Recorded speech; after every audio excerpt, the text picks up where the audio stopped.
Alright, moving on to the second half of gene regulations in prokaryote. So we know that in prokaryote, the gene is being controlled by extracellular signals, which is often present in the environment. They are in the form of regulatory proteins, which carry the signals to the genes. And this protein could either be or act as an activator, which is basically act in positive regulation, or negative regulator as a repressor. So they are also referred to as DNA binding proteins. If you refer to some of them, they basically are referred to as DNA binding proteins. Now, we have two kinds of regulation, positive and negative. I'll start off with negative first. Why? Because there is actually an extra mechanism in negative. So, in negative regulation, a protein or the repressor is also known as an inhibitor. So it will bind to the operator on the DNA. So what happens is that when it binds to the DNA, it blocks the RNA polymerase from binding to the promoter. So what happens? You will get no transcription. So when there is no transcription, no gene is going to be made. So what will happen to the bacteria? Probably it couldn't function. Now, gene activity, in this case, is turned off. Hence, you get negative control mechanism. Simple, right? So the next question is over here. Can you inactivate the repressor to make sure that the gene could be turned on? Actually, you could, because there is a protein called inducer or anti-repressor or anti-inhibitor.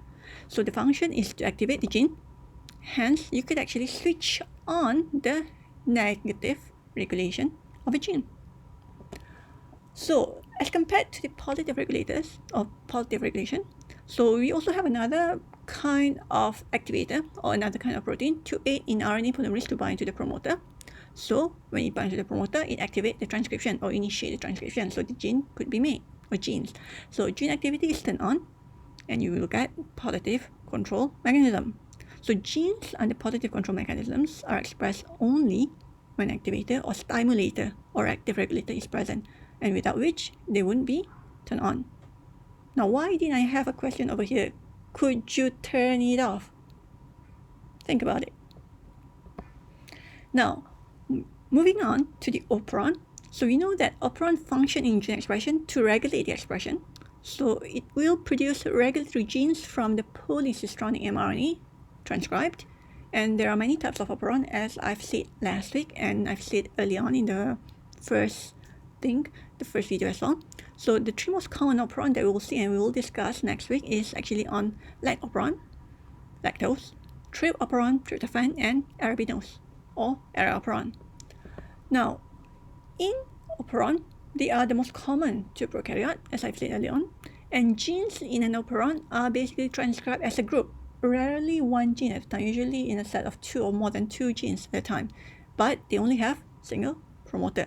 So each operon contains regulatory DNA sequences which act as binding site for the regulatory proteins. And these regulatory proteins often bind to small molecules, either the activator or the repressor, and this will in turn vary the ability to bind the DNA. Of course, we know that if you have an activator, it can basically bind to the DNA. Your repressor binds, but then it will not initiate the transcription. So some operons are called inducible. Some of them are repressible. So it could be turned on and off by the presence of associated small molecule.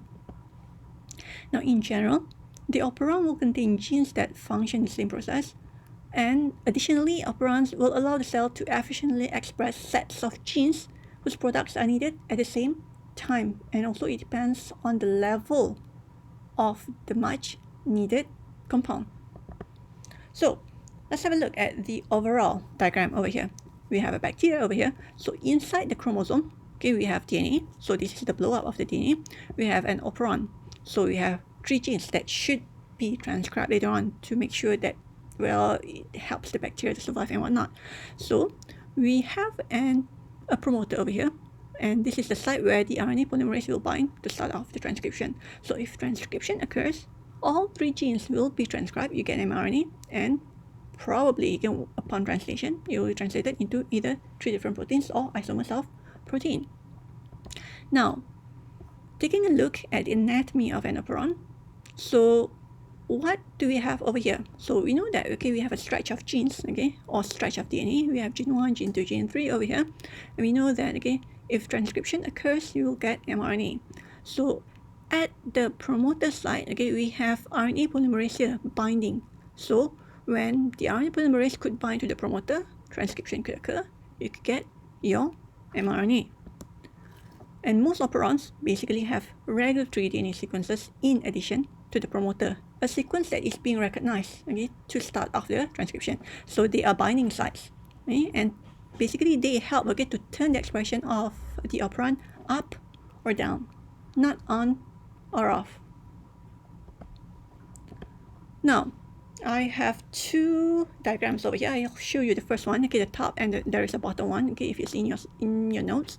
So the top one, okay, that we are seeing now on your screen, this is a negative or positive. So you can see that, okay, straight away over here, no mRNA being made. We know that this is a negative regulation. So what happens is that at the operator site, we have a repressor. Okay? So when a repressor binds, this is your RNA polymerase. It basically couldn't bind, okay, to the promoter. So even if it could bind to the promoter, what happens is that it couldn't move forward because there is a block over there. Try as you might, okay, you thought you're a Hulk or whatever, try to push it off, it won't, because it will bind tightly to it. So no transcription, no mRNA, you get negative regulation. As compared to positive regulation, whereby we know that, okay, usually, okay, we have an activator, okay, and also a regulatory sequence where the activator, okay, will bind to. Hence, it will help the RNA polymerase to bind to the promoter. So what will happen is that there is no block in front of them. Okay, they will move forward to transcribe these three genes. So you get mRNA beaming, lots of them. Okay, it depends on the regulation, whether it's going to be up or down. Now, operons, like I said earlier on, or in the first or in the last slides or so, may be either inducible or repressible. So some operons are usually off, but can be turned on by small molecules. So the molecules are either called an inducer. Basically, they are also could be called as a repressor. Okay, so what happens is that, okay, when you have an inducer, the operon is said to be inducible, for example, like operon. And other operons are usually on all the time, but can be turned off by also another small molecule. So this molecule is called co-repressor, and the operon is said to be repressible, for example, operon. So gene regulation basically allows bacteria to respond to changes in the environment by altering gene expression. And of course, it could change against sets of protein present in the cells, either the abundance or basically how the protein is being made. Now, let's have a look at what happens again in the negative regulation. So activator is off. When you add small molecule that binds to the activator, activator is turned on. It binds to target DNA. So you just kind of like need a little push. Probably, for example, you are shy to enter into a stall on your own. So you have some friends coming along. So basically, okay, hook up your arm and enter. So similar thing that is happening here. So some genes and operons are also expressed all the time. In basically, what are they called? Well, recall that back. So many genes play specialized roles, thus they are expressed only under certain conditions, but there are also genes that are constantly needed by the cell to maintain essential function. Those are the housekeeping genes in the first video. Okay, so basically they are constitutively expressed genes. Alright, so basically our video ends here. So next we meet, we will have an activity. And well, let's see how fast you can type later on.